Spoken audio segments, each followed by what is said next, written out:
It sounds archaic, it sounds old, but you know what? I don't really care. We've got to practice fleeing temptation all throughout our life.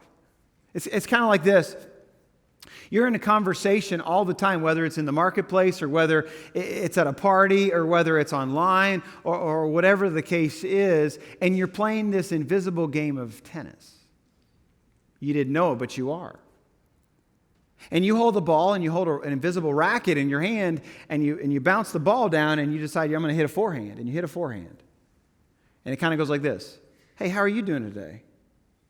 And the ball goes into somebody else's court, he or she, and they decide, you know what, I'm going to return that tennis. I'm doing pretty good. It's good to see you. And then you get the ball back in your court and you decide to say, yeah, it's good to see you too. What's been going on? Harmless. Little volley. He or she gets the ball back into her or his court and hits it once again. But this time it's so good to see you. I've missed you. And right then and there, you know, if you return that next volley, you're toying with temptation. The ball comes back into your court. Good to see you. It's been kind of rough at home. And the volley continues and it escalates and it escalates. And you're in a full-blown match and it's destroying your life. You're not winning. You're losing. So here's what I want you to do. I just want you to drop the racket. I want you to practice fleeing temptation because God says, I want to protect you. I have your best for you. This is my blueprint for your life. God wants your best sex, your best intimacy, and He promises it within this relationship. I have a good friend who lost his marriage and then God put it back together again, and I asked him, I said, what would be good to share with my church? And he shared these things that what literally led him into.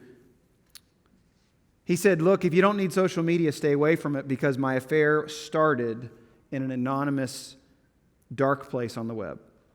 He said, don't be alone with someone of the opposite sex. Just don't do it. If you're single here today, nothing good happens after 10 or 11 p.m. He said, don't use pornography. Most Christian men, a lot of Christian women use pornography. Here's what pornography does. It just normalizes the very thing that God is trying to restrict and trying to warn you about.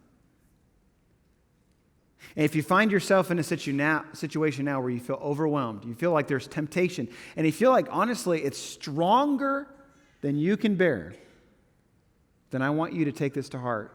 You're not alone. And God promises this to you out of 1 Corinthians chapter 10, verse 13. He says, no temptation has overtaken you except what is common to humanity. God is faithful, and He will not allow you to be tempted beyond what you are able. But with the temptation, He will also provide a way of escape so that you are able to bear it. That He is greater than your temptation, that He wants to take that temptation that you're toying with, and He wants to lead you out of it. He wants you to find freedom in His restriction.